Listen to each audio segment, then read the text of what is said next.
Okay, the next topic we're going to talk about are couples. And the definition of a couple is two parallel forces with the same magnitude in opposite directions, but separated by a distance. So, for example, what I have over here, I have one force in this direction, a negative force, same magnitude, opposite direction, separated by a distance d. And we'll talk about how those are all related in a little bit.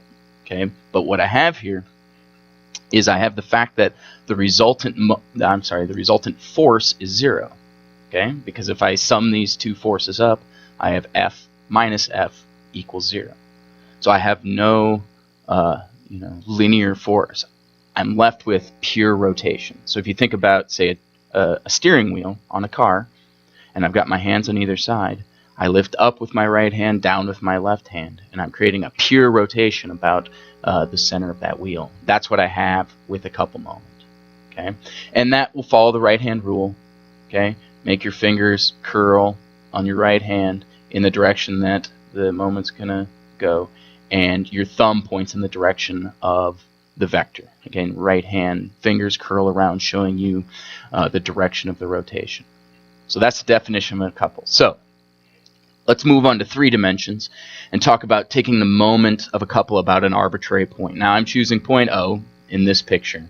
Again, O could be here, could be here, could be here, could really be anywhere you want on or off the body. It does not matter. Okay, I'm going to get a similar looking equation where I have a position vector r to A and a position vector r to B. Okay, now and that's going from one to each of the forces, because to find the resultant moment I have to sum up my r cross f. So I have RA cross negative f plus RB cross positive f. Okay, that's the resultant of the two moments created by the two forces that are equal and opposite. Okay, now massaging this equation, redistributing it a little bit. Okay, I put the negative over with the RA, and then I pull out the F, and I get RB minus RA cross F. That's just redistributing the equation. But this equation right here, this part of the equation, RB minus RA, as we know from position vectors, is simply the vector between the two forces. Right? If I look, RA plus R equals RB. Okay, with vector addition. Okay, and that R is the position vector between the two forces.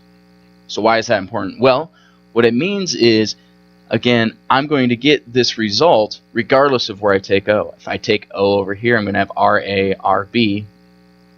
But the fact of the matter is RB minus RA is still the position vector between the two forces, which is all that I'm interested in taking the moment of a couple vector.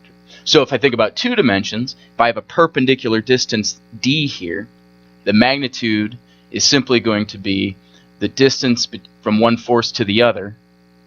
Okay, and I can go from this one to this one or this one to that one times the force, so it'll just be F times d. Okay, again, that's the perpendicular distance in 2 dimensions, which is pretty easy to figure out. Now in 3 dimensions, finding that perpendicular distance can be very, very challenging, if not impossible. So we use the cross product, as we typically do in 3 dimensions. We use perpendicular distances in 2 dimensions. Okay, so that's how I find what the moment is. Again, follow the right-hand rule to calculate that. Find that moment of that couple. Now, the fact of the matter that I only am concerned with the position between the two forces means that the moment is independent of location. Regardless of where I choose point O, this equation for the moment of the couple is exactly the same. It's still R cross F, R being the position vector between the two forces. So if I choose point O over here, the moment is still the position vector from A to B or from B to A. I can go either way across.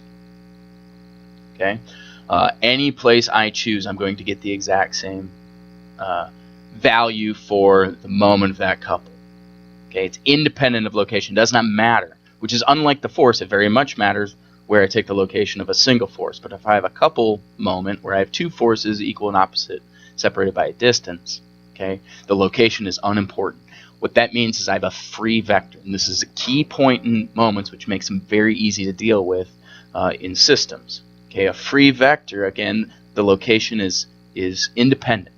So essentially, this couple moment acts everywhere and anywhere on the system that I'm looking at. Okay, so I can just take a couple moment independent of the location. So if I'm trying to find the total moments, okay, and I have a force and a couple, I can just add that couple in regardless of where it's located or where the location of the point I'm taking the force about. Okay, which is a very powerful tool that has a free vector independent of location. Essentially acts everywhere and anywhere on the system that I'm looking at. Okay, here's an example using couples. Okay, in this example I have this triangle with a bunch of forces acting on it, and I want to determine the dimension d right here so that the resultant moment acting on this body is 350 in the clockwise direction. That'll be the negative direction. Now, what I should realize right off the bat is I have essentially three couples. I have a 200 Newton couple separated by this distance, which is going to be d cosine of 30, a 600 Newton couple, which is separated by a perpendicular distance, d sine 30, and then this 100 Newton couple, which is separated by d. Now, the nice thing about these, again, the location is unimportant of each of these couples. So I can take each couple individually and sum them together because, again, the couple is acting effectively everywhere on my body. So its location is not important. I just find the couple of each one and sum them together, the couple moment of each one. Okay, because they're couples, their location is independent, which makes this equation very, very simple. Okay, so again, the resultant I want to be negative 350 because that's what I want the resultant moment to be. And again, I take 200 times d cosine 30, and that's going to create a positive counterclockwise moment. Okay, I take 600 d sine 30 because it's opposite. That's going to create a counterclockwise, so that's going to be a negative moment. And then I take d times 100, which is the distance, the perpendicular distance between this, and that's creating also a negative clockwise rotation. Okay. Now each of these again are located at different points, but again those locations are independent of solving this moment equation. So I don't care where they're located. I can just find the moment of the couple and put it in there because again the location is independent of finding what the moment is. So I can just take the moment of each one individually and sum them together to figure the whole thing out. And I'm left with this equation right here, which is very easy to solve algebraically, and I find that d is 1.54. So again, the key here is recognizing that I have couples and knowing that couples are free vectors, therefore their location is unimportant. I find the moment of each couple individually and sum them together independent of their location.